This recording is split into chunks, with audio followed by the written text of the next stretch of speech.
প্রিয় ছাত্রছাত্রী, তোমাদের সকলকে আমার এডিএসএল স্টাডি রুমে স্বাগত। তো আমরা পার্টস অফ স্পিচ নিয়ে আলোচনা করছি।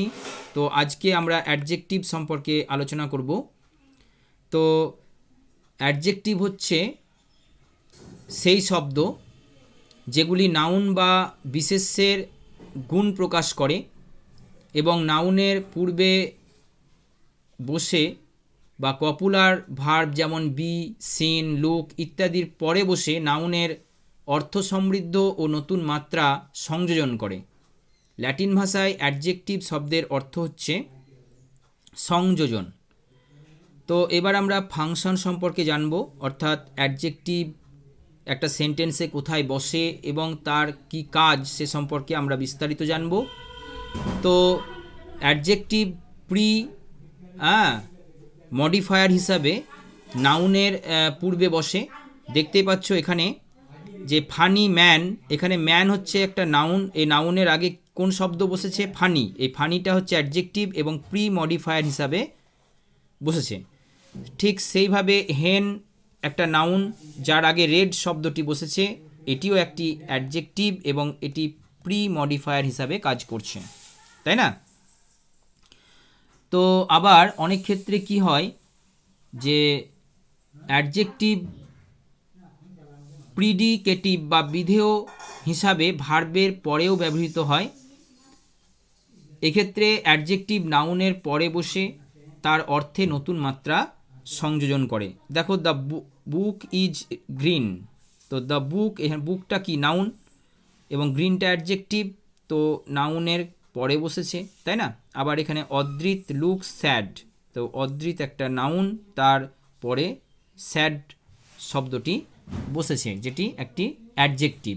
তো অ্যাডজেক্টিভ প্রিডিকেটিভ বা বিধেয় হিসাবে ভার্বের কিন্তু পরেও বসে। ভার্ব কোনটা? এখানে ইজটা, এবং এখানে ভার্ব কোনটা? লুকসটা। তো ভার্বের পরে বসেছে এবং নাউনের পরে তো অবশ্যই বসেছে।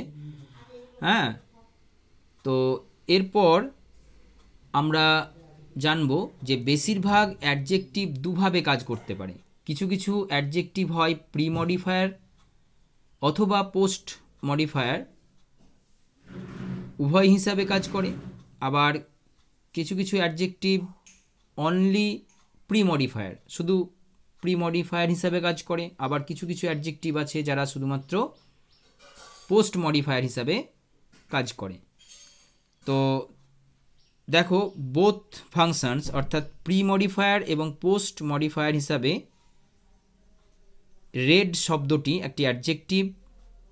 প্রথম সেন্টেন্সে দেখো, it is a red book. তো বুকটা হচ্ছে নাউন, নাউনের আগে বসেছে রেড শব্দটি, অর্থাৎ প্রি মডিফায়ার হিসাবে এখানে কাজ করছে, বিফোর নাউন। এবার দ্য বুক ইজ রেড, এখানে কি হয়েছে? বুকটা হচ্ছে নাউন, নাউনের পরে বসেছে, তাই না? এটা কিন্তু কি হিসাবে কাজ করছে? পোস্ট মডিফায়ার, অর্থাৎ আফটার নাউন, নাউনের পরে বসেছে, অর্থাৎ পোস্ট মডিফায়ার হিসাবে কাজ করছে এই রেড শব্দটি। তাহলে রেড দুটোই কিন্তু অ্যাডজেক্টিভ। একবার দেখো প্রি মডিফায়ার হিসাবে বসেছে, আর একবার বসেছে পোস্ট মডিফায়ার হিসাবে, তাই না? এরপর আমরা দেখব যে অনলি প্রি মডিফায়ার হিসাবে কোথায় বসেছে। এই যে ফরমার ফ্রেন্ড, মানে আগের বন্ধু। তো এই যে ফরমার, এটা হচ্ছে একটা অ্যাডজেক্টিভ যেটা কি হয়েছে? ফ্রেন্ডের আগে বসেছে। এই ফরমার শব্দ কিন্তু কখনোই পোস্ট মডিফায়ার হিসাবে বসবে না। সার্টেন ম্যান, এটাও কিন্তু দেখো ম্যানের আগে বসেছে একটা নাউন, তার আগে অ্যাডজেক্টিভ সার্টেন বসেছে, এটা কিন্তু প্রি মডিফায়ার হিসাবে বসেছে, এ কখনোই পোস্ট মডিফায়ার হিসাবে বসবে না। এরপর অনলি পোস্ট মডিফায়ার, দেখো রবিন ইজ অ্যাফ্রেড, এই যে অ্যাফ্রেড শব্দটা, এটা একটা অ্যাডজেক্টিভ এবং এটি ভার্বের পরে বসেছে এবং এটি পোস্ট মডিফায়ার, অর্থাৎ নাউনের পোস্ট মডিফায়ার হিসাবে বসেছে, এ কখনোই কিন্তু প্রি মডিফায়ার হিসাবে বসবে না। এরপর কিছু অ্যাডজেক্টিভ বা বিশেষণ সাধারণত যেগুলি মানুষকে উল্লেখ করে সেগুলি নাউন হিসেবে কাজ করতে পারে। এই রকম পরিস্থিতিতে এগুলির পূর্বে ডেফিনিট আর্টিকেল দি ব্যবহৃত হয় এবং সাধারণভাবে একটি শ্রেণীকে কি করে, উল্লেখ করে। যেমন দেখো দ্য রিচ, এই রিচ বলতে এখানে ধনী যে সম্প্রদায়, অর্থাৎ পুরো একটা শ্রেণীকে বোঝাচ্ছে রিচ শব্দটা। এই রিচটা সাবজেক্ট হিসেবে বসেছে এবং এটি একটি কি, অ্যাডজেক্টিভ, তাই না? তো ডেফিনিট আর্টিকেল এই অ্যাডজেক্টিভের আগে বসবে, যেটা দি ডেফিনিট আর্টিকেল, এটা বসেছে। এরপর দেখো পরের সেন্টেন্সটা, আচ্ছা এই সেন্টেন্সটা পড়ে দিই। The rich are not always happy, মানে ধনীরা সবসময় কিন্তু বা সর্বদা সুখী হয় না বা খুশি হয় না। তো এখানে সাবজেক্ট হিসাবে রিচ যে শব্দটা, এটা কিন্তু তোমার একটা অ্যাডজেক্টিভ, তাই না? এবং তার আগে ডেফিনিট আর্টিকেল দি বসেছে। এরপর দেখো পরের সেন্টেন্সটা কি আছে, we should help the poor, মানে পুওর বলতে একটা কিন্তু দরিদ্র জাতিকে বোঝাচ্ছে, অর্থাৎ পুরো শ্রেণীকে বোঝাচ্ছে। তো এই পুওর একটা অ্যাডজেক্টিভ এবং পুওরের আগে কি বসেছে, দি বসেছে, ডেফিনিট আর্টিকেল বসেছে। এটা কিন্তু অবজেক্ট হিসাবে বসেছে, আগেরটা কি হিসাবে বসেছিল, সাবজেক্ট হিসাবে, তাই না? এরপর আমরা ফর্মগুলো জানবো। তো সিম্পল অ্যাডজেক্টিভ কোনগুলো, গুড, ব্যাড, স্যাড, ওল্ড, টল, লং, শর্ট। কিন্তু যেগুলো ডেরিভেটিভ, অর্থাৎ যেগুলো আমরা পাই, যেমন আইবিএলই, এই AUDI এই শব্দটার সঙ্গে IBLE যুক্ত হয়ে তৈরি হলো অডিবল। ABLE অর্থাৎ অ্যাডোরের সঙ্গে ABLE যুক্ত হয়ে অ্যাডোরেবল। ফরগেটের সঙ্গে ফুল যুক্ত হয়ে ফরগেটফুল, অর্থাৎ কি যুক্ত হচ্ছে, প্রত্যেকটার সঙ্গে সাফিক্স যুক্ত হচ্ছে।